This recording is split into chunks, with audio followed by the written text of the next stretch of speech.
Hello everyone, my name is Sorin. Welcome back to EDI Simplified, where we turn complex EDI standards like EDI Factor X12 into structured, easy to understand concepts for real world use. Thank you for being here.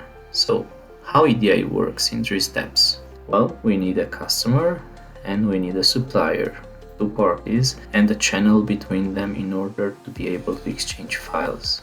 Our customer will have to use his ERP, point 1 here, prepare the data using his ERP in order to have a file and order, and then he will have to translate that file using EDI standards like EDI Factor X12, and then that file will be transmitted to our partner using, like we mentioned before, a private server between our parties. And then once our supplier received the order, our supplier, as you can see at the bottom screen here, our supplier will also have to put his input back to our customer, basically responding to our order with an acknowledgement stating that yes, we received your order and the date when we are going to receive our goods. Let's see a real life example here. Like we mentioned, the customer will send to the supplier a PO, an order. Our supplier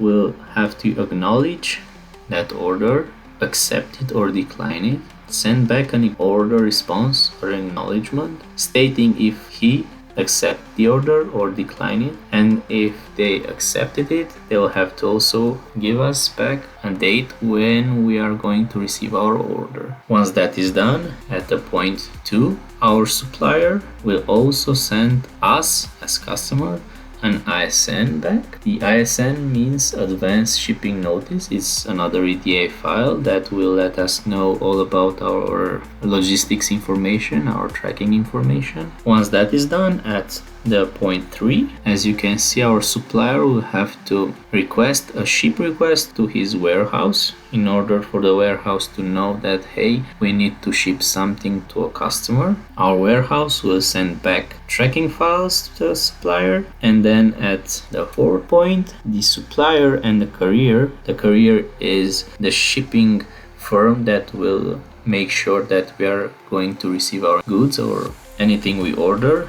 For instance, DHL will give us the goods plus the invoice in a PDF maybe, or paper to us as customers. And then to close the cycle, supplier will also send that same invoice but into an EDI format to us. So that will basically close the cycle of ordering, acknowledgement, ISN and invoicing. Now if we see on a macro level, what's really the difference between having this process of sending a PO, receiving back the acknowledgement from our supplier, receiving the shipment notice or the SN, and at the end receiving the invoice?